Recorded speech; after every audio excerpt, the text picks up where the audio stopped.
Hello! Welcome to Anime Mystics. I'm Roman, and tonight I am watching Blue Exorcist Season 2 episodes 5 through 8. So, seeing as how this week I don't have any other episodes to react to except for Blue Exorcist, I decided to do 4 episodes. Next week I'll probably do 2 or 3. I have one other show to react to. If you all saw my summer anime season episode series I'll be watching, the series that starts next week, I think it's next week, next Tuesday, is Jashin-chan Dropkick. So I'll be watching that alongside Blue Exorcist.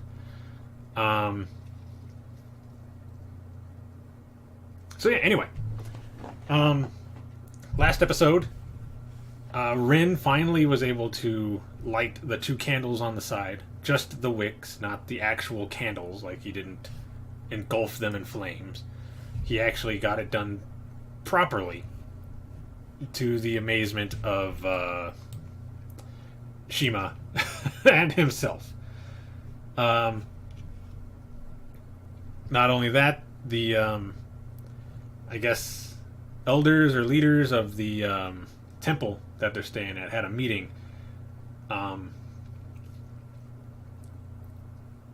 discussing what actually happened down in the Deep Keep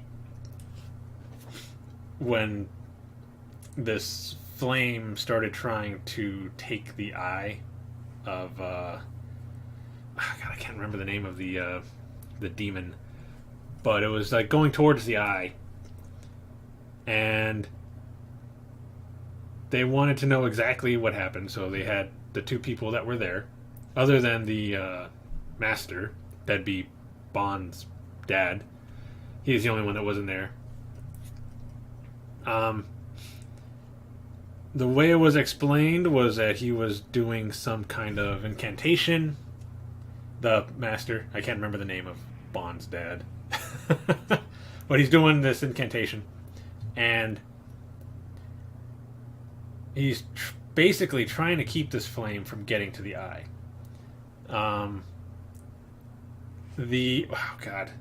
This one of the snake girls, I can't remember her name, but I think she's the oldest, is there alongside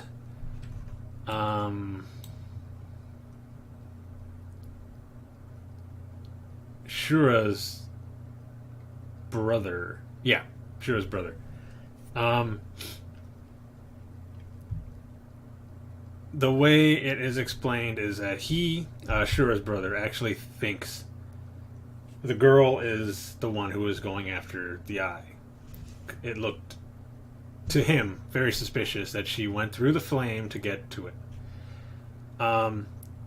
She says that Bond's father is the one that's betraying them because he was using an incantation that she had never heard before, which I don't think is actually a very good reason to believe that somebody is trying to betray you. I think that just means you're not good enough to actually know this one yet, so yeah.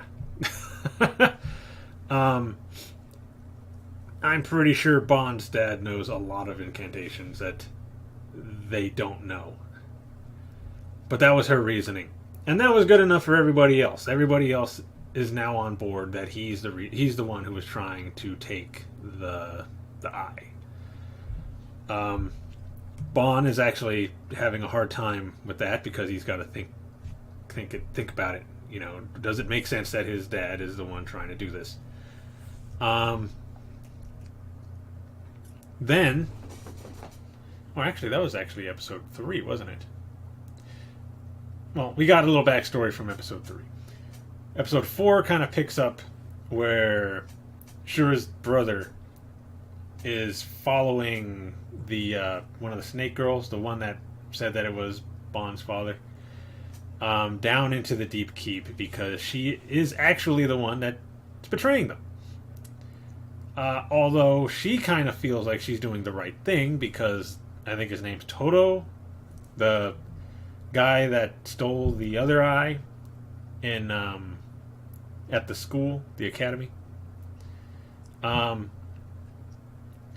He was her teacher when she was going to the, you know, Sacred Cross or whatever. And they were pretty close.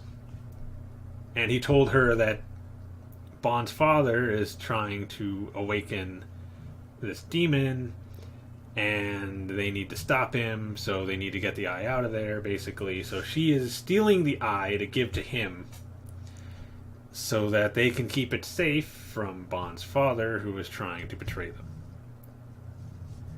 I believe that was how it went. I could be wrong.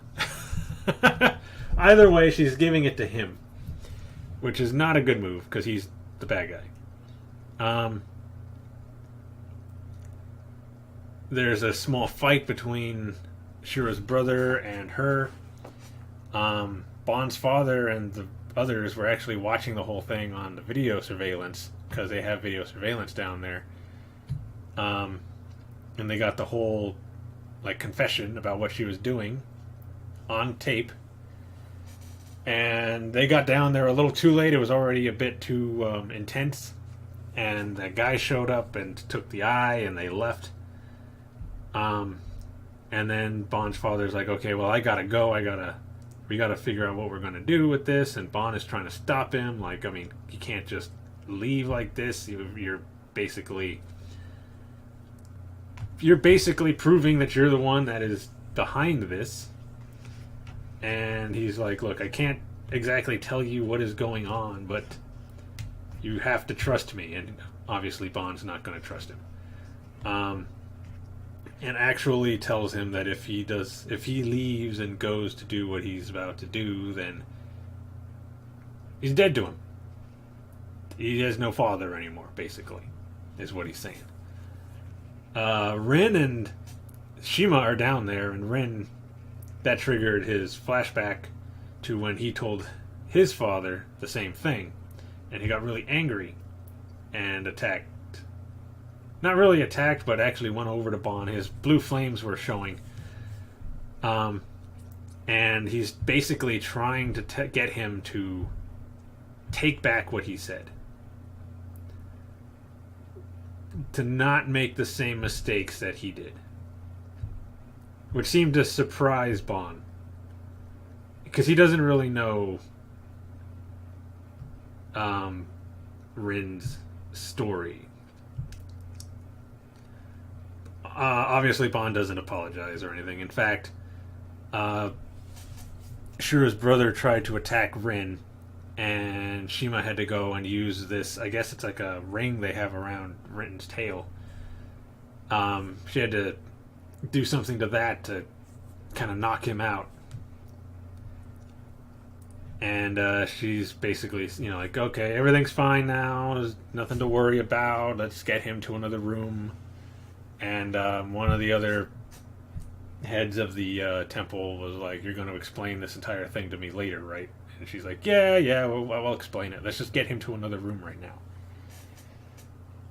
So yeah, that's basically where we're going to pick up. So let's get into this and see what is going to happen in these episodes.